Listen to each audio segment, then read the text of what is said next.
আজ আমি একটি নতুন ভিডিও নিয়ে এসেছি। আমরা অক্টোবর মাসে 15 তারিখের দিকে থাইল্যান্ড যাব। থাইল্যান্ড গিয়ে আমরা থাইল্যান্ডের পাশের দেশগুলো ভ্রমণ করব। যেমন ধরুন আপনি কম্বোডিয়া, ভিয়েতনাম, লাওস, মোট 4টি দেশ ভ্রমণ করব।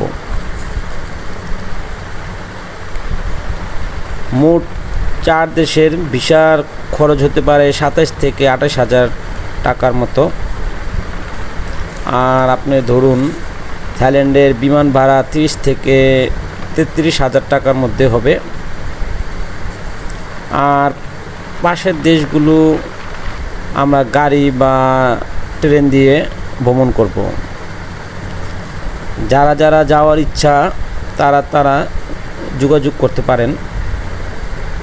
শুধু থাইল্যান্ডের ভিসা থাকলেই চলবে, বাকি ভিসাগুলো থাইল্যান্ডে গিয়ে আমরা উঠাবো।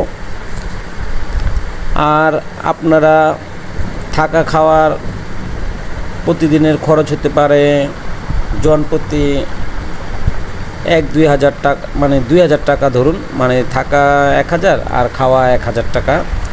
তাহলে যদি 10 দিন থাকি তাহলে আপনি 20,000 টাকা ধরতে পারেন থাকা খাওয়ার খরচ। এখন আপনার প্রথম কাজ হবে থাইল্যান্ডের একটি ভিসা, তারপরে আপনি টিকিট ক্রয় করলেই চলবে। তারপরে আপনি আমাদের সাথে যেতে পারেন। আমরা বেশিরভাগ 3-4 জনের বেশি যাব না, আমরা 2 জন রয়েছি। আরও যদি 2-3 জন কেউ যেতে চান তাহলে যোগাযোগ করতে পারেন। আমরা বেশিরভাগ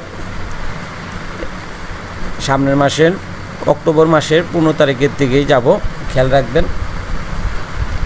দেখি আমরা দেশগুলো ঘুরে কেমন অভিজ্ঞতা হয়, তার জন্যই যাচ্ছি। আমার মনে হয় ভালোই লাগবে। আপনারা যদি আমাদের সাথে যান, বেশি লোক হলে আরও আনন্দটা বেশি পাওয়া যাবে। আমরা এখন বিচের পাশে এসে পৌঁছে গেছি।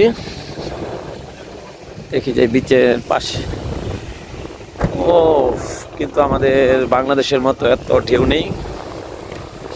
বাংলাদেশে ভালো পর্যটক থাকে, কিন্তু এখানে বেশি পর্যটক দেখছি না।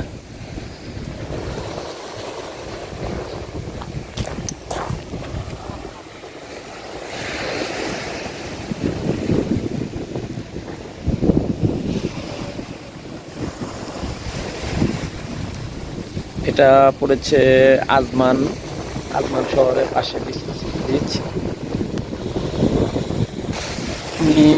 ঢেউটা দেখাবো খুব কাছে থেকে, দেখবো কেমন ঢেউ আসে। আমাদের বাংলাদেশের